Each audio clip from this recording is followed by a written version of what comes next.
ఈరోజు మంచి కమ్మటి చిక్కటి గ్రేవీతో వచ్చానండి మటన్ చేస్తూ. Welcome to my channel MA recipes. ఈరోజు నేను 3/4 kg మటన్ తీసుకున్నానండి. దీని కాంబినేషన్ కలర్ రైస్ చేశాను. పూరీల్లోకి అయితే ఇంకా అదిరిపోతుంది. చాలా బాగుంటుంది చిక్కటి గ్రేవీతో. మనం ఎక్స్ట్రా గరం మసాలాలు అవి ఇవి ఏమి వేయడం లేదు. మీరు స్కిప్ చేయకుండా లాస్ట్ దాకా చూడండి. ఈ మసాలాతోనే చిక్కగా వస్తుంది గ్రేవీ. ఇక్కడ బాగా కడిగి పెట్టుకున్న మటన్ చూపించాను కదా, మీడియం పీసులు. అలాగే 15 నుంచి 20 దాకా వెల్లుల్లి రెబ్బలు, 2 ఇంచుల అంత అల్లము, ఇది వచ్చేసి కొత్తిమీర కాడలు. ఇవి వేసుకోవడం వల్ల బాగుంటుంది గ్రేవీ. అలాగే చూపిస్తున్నంత చెక్క, ఒక 6 లవంగాలు, 4 గ్రీన్ ఇలాచీలు అనమాట. అలాగే ఒక 4-5 పచ్చిమిరపకాయలు కారాన్ని బట్టి. ఇవి కారం లేవు కాబట్టి ఒక 4-5 వేసుకుంటున్నాను. అలాగే చిన్నది అర్ధం ఎర్రగడ్డ అనమాట, చిన్నదైతేనే.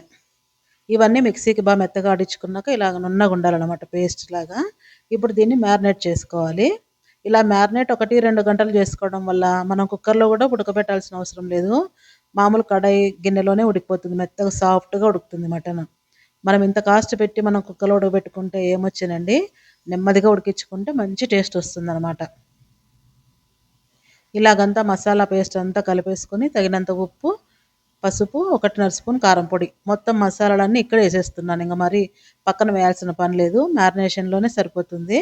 ఇక్కడ వచ్చేసి 2 చెంచాలంత పెరుగు, ఇదంతా బాగా కలుపుకుంటున్నాను. అలాగే పుదీనా కూడా కొంచెం పుదీనా అలా తుంచి వేసుకుంటున్నాను, కొంచెం కొత్తిమీర, పుదీనా అనమాట, మంచి ఫ్లేవర్స్ కోసము. ఇంకా నేను మసాలాలోకి ఆడించడం లేదండి, కొత్తిమీర దీంట్లోకే వేసుకుంటున్నాను. ఇది కనీసం అంటే నేను ఒక 3 గంటలు పక్కన పెట్టేశానండి కలిపేసి. బాగా మెత్తగా నానితే సాఫ్ట్గా ఉడుకుతుంది అనమాట. ఇలాగంతా కలిపేసి పక్కన పెట్టుకుంటున్నాను. ఫ్రిడ్జ్లో అయినా పెట్టుకోవచ్చు, లేదంటే బయటైనా పెట్టుకోవచ్చు. మనకు వాతావరణం చల్లగా ఉంది కాబట్టి నేను బయట పెట్టుకుంటున్నాను, ఫ్రిడ్జ్లో వెళ్ళకుండా. అలాగే కడాయి పెట్టేసి ఇందులో ఒక 3 చెంచాలంత ఆయిల్ వేసుకొని, ఒక ఫుల్ ఉల్లిపాయ అనమాట కట్ చేసుకున్నాను ఇలా స్లైసులుగా, అది వేసుకొని బాగా గోల్డ్ కలర్ వచ్చేదాకా వేయించుకోవాలి. ఇవి ఎర్రగా వేయించడం వల్ల కర్రీ చాలా టేస్ట్ ఉంటుంది. మీరు ఒకసారి తప్పకుండా ట్రై చేయండి.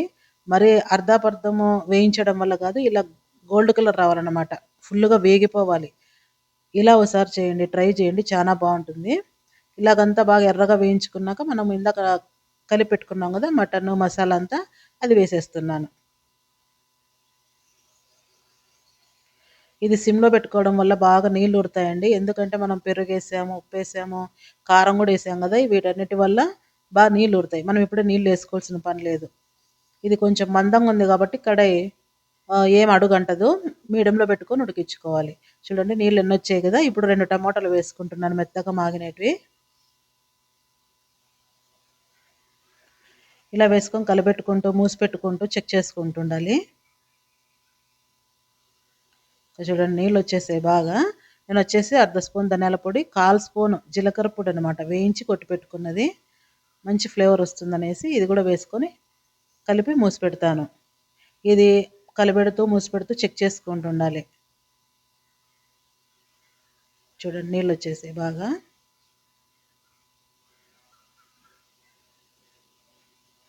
ఇక్కడ వచ్చేసి అండి ఇప్పుడు నేను చూపిస్తాను కదా, ఇక్కడ నాకు స్కిప్ అయిపోయింది, అందుకోసం నేను మీకు చూపిస్తున్నాను. వేడి వేడి నీళ్ళు అనమాట, ఈ గ్లాసుకు 3/4 భాగం వేసి ఉడికించుకున్నాను.